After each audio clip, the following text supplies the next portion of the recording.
Let's talk about the explosion of fake gurus. How do they operate? What's behind the scenes? What is really going on with the fake gurus? I'm not going to mention any names because a lot of them are sue happy. So we're not going to mention any names. Just I'm sure you know who I'm talking about. Anyway, here's how their business model works.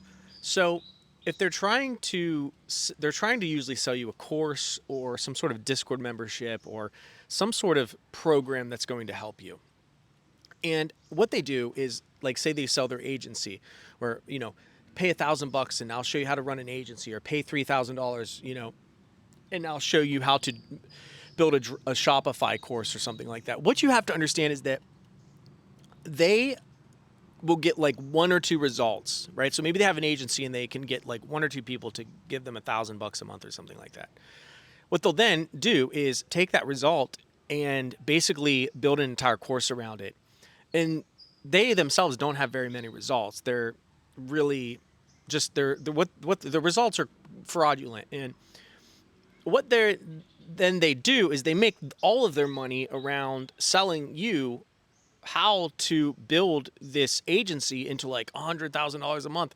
Yeah, their agency only got like $1,000 or $2,000, and then they make all of their money on selling a course on how to do what they did, but they didn't even really do what they did, if that makes sense.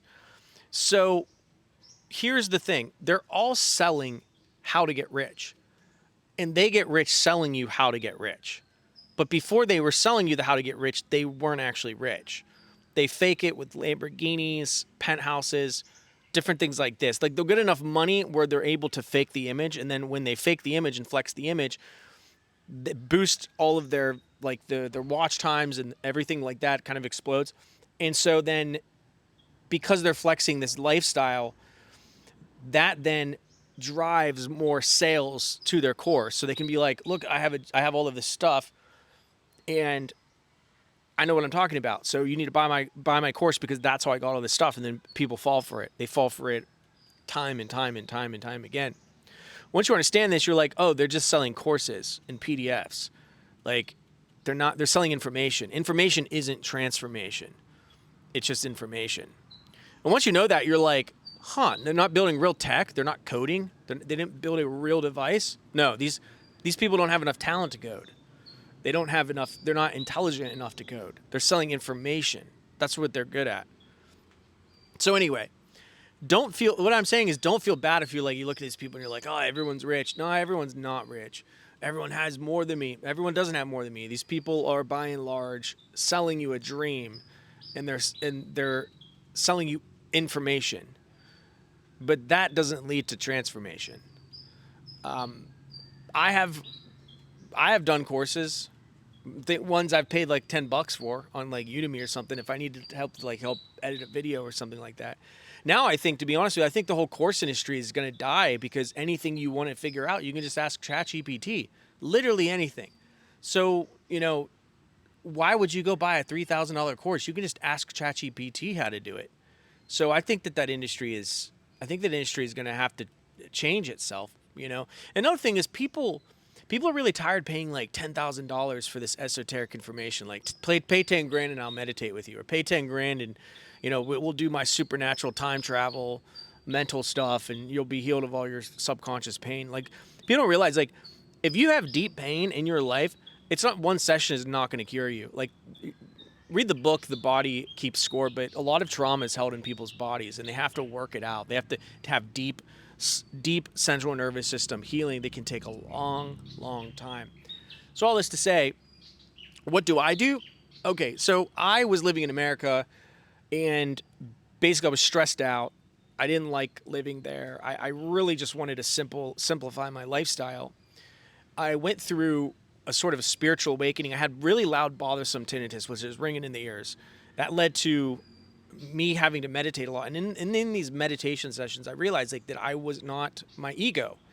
This helped me in very, very profound ways when I realized, I've not been in control my whole life, which was very terrifying at first, but it led to a very deep spiritual transformation, which then led to me realizing that the life I was living wasn't really the life I wanted to live. I ended up selling all my stuff. I sold my car. I sold everything I didn't need. I took what I needed, I put it into a backpack, and I started traveling. Now, I had no idea where I was going. I first went to Japan, and I just kind of winged it. I just was getting off the plane and figuring it out. I'd book an Airbnb, I'd do a little bit of this, go here. I just was living life in the moment. Eventually, I got I found a hut. This is actually my third hut. I've lived in many huts, but this is like the third hut. But anyway, I found a hut, and I brought my hammock, and I just started laying in it. And I would go swim in the ocean. I started eating like organic, not even organic, just food that was, one ingredient. And one day, you know, I was laying here and I was like, what if I made an application that could help people with ringing in the ears, like help people habituate to it? And I was like, I don't. Does it exist? I couldn't do it, right? So like all this self doubt came into my head, but I was, my nervous system was, settling down. So I was like, no, that's just my ego talking. Like I could do something like this. Maybe the world does need it. I literally got up and I programmed the entire app in the next week. I became obsessed with it. I was working like 8 hours a day.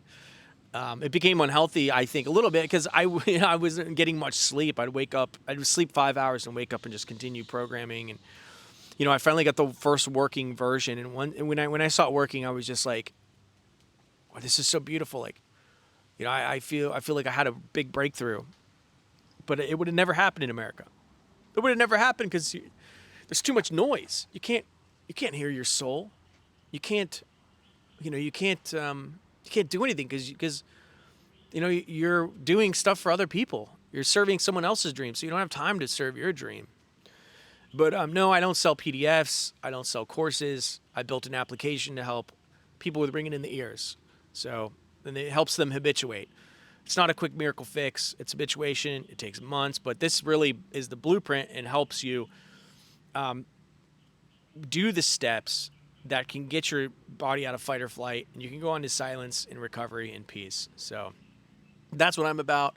That's what I'm doing. I chose to live this simple lifestyle because it helps ground me to nature. It helps ground me to God.